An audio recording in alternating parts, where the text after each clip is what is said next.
Thank you so much, Josh, for being here with us today. Can you briefly Donna. tell us about yourself and your practice?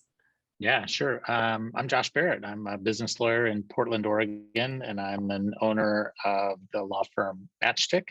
We use the Documate product on the Matchstick side, and we also have a separate business that we call Emessay, which helps small creative businesses generate some of the key documents that they need to run their creative agency. Wonderful. And can you tell me a little bit about the end-to-end process that you're automating?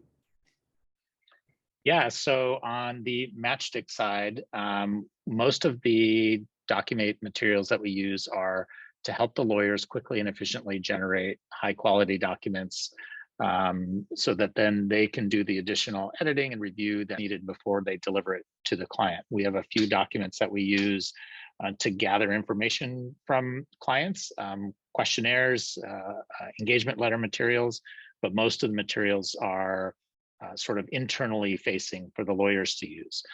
On the Emessay side, that's an entirely standalone product that customers use to generate their own clients. They don't have any interaction with a lawyer, and they can download their forms and use them in their business. Wonderful. And on the Emessay side, I love the name. So clarify for us what is the reasoning behind Emessay? What's the meaning behind it, and the text document that it generates? So in the professional services industry, especially the creative services, the typical contract that's used with your clients most of the time is a master services agreement. The acronym is an MSA. So we thought naming our product after giving it initialism, MSA, would work out really well, and people really like it once they get it. Super, super clever. And what is your advice to others who are embarking on this journey to either automate their practices or build full client-facing legal products? Yeah,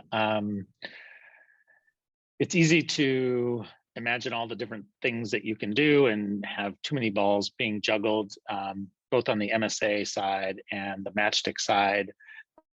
Starting with a couple, 2 or 3 things and getting them working smoothly and not expecting them to be perfect. They can still generate a lot of value if they're pretty good, and then iterating from there.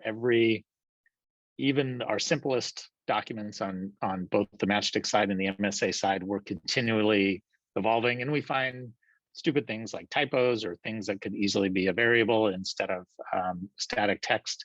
And so we're constantly evolving. And once you accept that, hey, this is going to be an iterative process rather than something that's one and done, and then you budget the time for yourself or someone on your team to invest in that, it becomes a much easier mountain to climb. And so just by iterating that way, we've been able to expand the way we use the product and how it's used within our firm.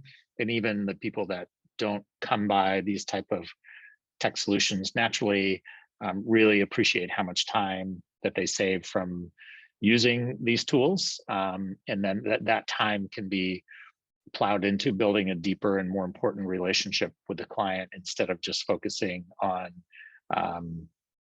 more mundane drafting issues. So we really like it for that, because it's not only made our drafting jobs easier, but it's led to better relationships with our clients. That's wonderful. Thank you, Josh. That's such great advice. Building that true MVP and then building a long-term relationship with those clients throughout both phases of their life cycle.